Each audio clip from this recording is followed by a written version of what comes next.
My name is Manisha Nagar and आज हम पढ़ेंगे ब्रेन के बारे में। ब्रेन को 3 कैटेगरी में क्लासीफाई किया हुआ है। सबसे पहले फोर ब्रेन, मिड ब्रेन और हैंड ब्रेन। तो फोर ब्रेन को भी हमने 5 तरीके से क्लासीफाई कर दिया है। सबसे पहले तो हो गया हमारा सेरिब्रम, और फिर हमारा हेमिस्फीयर, और फिर हमारा कॉलनसम, और फिर हमारा थैलामस और हाइपोथैलामस। तो इनको जो है हम पढ़ेंगे कि इनका क्या क्या काम होता है। सबसे पहले हम बात करते हैं तुम्हारे सेरिब्रम के बारे में। सेरिब्रम जो है सबसे बड़ा पार्ट जो है सेरिब्रम होता है ब्रेन का, और इसका जो मेन काम होता है हमारी इंटेलिजेंस और हमारी मेमोरी। यानी कि हमें जो है कल परसों पहले दिन और 2012, 2010, 2009 तक की बातें याद होना हमारी मेमोरी में फीड हो जाती है। वो किस में होती है? सेरिब्रम के अंदर होती हैं। और जैसे कि मुझे याद है कि मेरी जो लड़ाई हुई थी मेरे हस्बैंड के साथ पिछले संडे, तो उसमें उसने मुझे क्या बोला था मुझे अच्छे तरीके से याद है। This is my cerebrum activity. और अब मुझे उसे क्या रिप्लाई करना है ये भी मैंने सोच के बैठी हूँ। This is also my memory. और ये जो है वॉलेंट्री होती है। वॉलेंट्री यानी कि मेरे कंट्रोल में होती है कुछ चीज़ों को, जैसे कि मेरे को कुछ चीज़ें जो है याद करनी है तो रिपीट कर लेते हैं। तो इसके अंदर क्या हो गया हमारा, ये हमारा वॉलेंट्री एक्टिविटी होती है। दूसरा हमारा ये जो है इंटेलिजेंस होता है इसके अंदर, और जो तीसरी जो है हमारी मेमोरी। ठीक है, और मतलब और सारी चीज़ें भी होती हैं। तो जो मेन काम है इसका वो मेमोरी का है। फिर उसके बाद हम बात करेंगे हेमिस्फीयर की। हेमिस्फीयर 2 तरीके से है, राइट और लेफ्ट। जो हमारा राइट साइड है वो हमारे लेफ्ट साइड को एक्टिवेट करता है, जो हमारा लेफ्ट साइड है वो हमारे राइट साइड को एक्टिवेट रखता है। यानी कि जैसे कि अगर किसी को जो है वो पैरालिसिस होता है, तो पैरालिसिस अगर लेफ्ट साइड में है तो राइट साइड जो है वो बिल्कुल काम करने बंद कर देती है।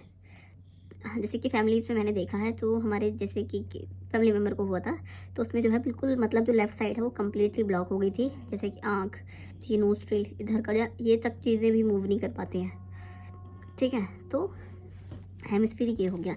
अब बात करते हैं हमारे कॉलसन के बारे में।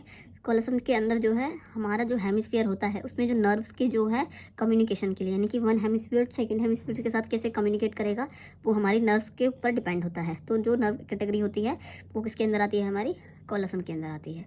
ओके, अब बात करते हैं थैलामस की। थैलामस जो है वो रिस्पॉन्सिबल होता है आउटर साइड में जो भी एक्टिविटी हो रही है उनको हमें बताता है। जैसे कि रिकॉर्डिंग हो रही है वो मुझे बता रहा है। तो जो थैलामस है वो बाहर की एक्टिविटी, जैसे मेरे को किसी ने मार दिया है, या कोई मेरे कान के पीछे चिल्ला रहा है, या मेरे को कोई धमका रहा है, या फिर कोई भी चीज़ अगर बाहर गर्मी है, सर्दी है, या मेरा हाथ जल गया, तो जो बाहर की एक्टिविटी होंगी बॉडी के बाहर की वो थैलामस कंट्रोल करता है। और बात करते हैं हाइपोथैलामस की। तो हाइपोथैलामस होता है इंटरनल जो ऑर्गन है, इंटरनल जो एक्टिविटी होती है उसको कंट्रोल करता है। जैसे कि ब्रेन में एक्टिविटी होती है, जैसे कि अट्रैक्शन होता है, लव होता है, तो वो सारी जो है हमारी हाइपोथैलामस का काम होता है। जो अंदर का टेम्परेचर होता है, जैसे नॉर्मल जो ह्यूमन बॉडी होती है उसमें कितना होता है 37 डिग्री सेल्सियस होता है। फ़ारेनहाइट की बात करें तो 98.7 समथिंग डिग्री फ़ारेनहाइट होता है। तो ये नॉर्मल टेम्परेचर होता है। अगर हमारा टेम्परेचर बढ़ जाता है तो भी हम किसका काम है? उसको मेंटेन करने का हाइपोथैलामस का काम है। ठीक है, अगर टेम्परेचर कम हो गया है, ज़्यादा हो गया है, ये कौन कंट्रोल करता है, कौन रेगुलेट करता है, कौन होम्योस्टेट करता है? वो है हमारा हाइपोथैलामस। और जैसे कि हमें गुस्सा आ रहा है, हमें भूख लग रही है, तो इन सब के मैसेज भी कहाँ पे जाएंगे? हमारे हाइपोथैलामस के अंदर ही जाएंगे, और वही हमें जो है इंडिकेट करेगा।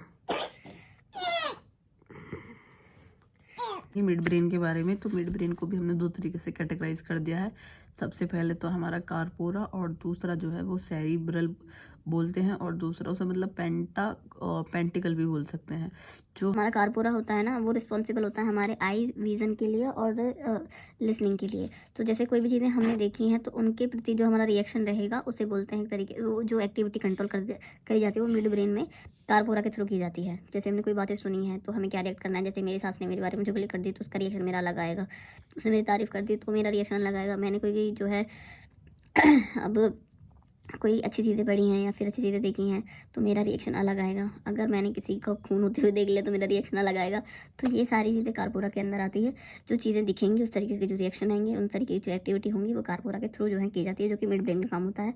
दूसरा हमारा सेरिब्रल पेंटिकल है। उसका मेन काम होता है जो हमारा ब्रेन है उसको रीढ़ की हड्डी मेरुदंड से जोड़ना। रीढ़ की हड्डी नहीं, उसमें जो मेरुदंड होता है जिससे वर्टिब्रल कॉलम बोलते हैं उसके साथ जोड़ना। जैसे वाइस प्रिंसिपल की तरह एक्टिविटी करता है। जैसे कि ब्रेन है वो अगर कहीं बिजी है तो जो हमारी वर्टिब्रल कॉलम है वो रिस्पॉन्सिबल होगी मोटर एक्टिविटी के लिए। कि इफ़ वाइस प्रिंसिपल होता है, जैसे प्रिंसिपल कहीं बिजी हो गए तो वाइस प्रिंसिपल की जिम्मेदारी होती है जो कॉलेज में स्कूल में काम हो रहे हैं उसके लिए। तो उसी तरीके से जो हमारा सेरिब्रल है वो उसी एक्टिविटी को परफॉर्म करता है। ब्रेन में जो भी एक्टिविटी होती है वो जो है किसके साथ परफॉर्म की जाती है? हमारी वर्टिब्रल कॉलम के थ्रू एक्टिविटी की जाती है। तो this is the end of my videos and next we move on the hind brain के बारे में। Okay, Thank you for watching. If you like my video, please like and subscribe.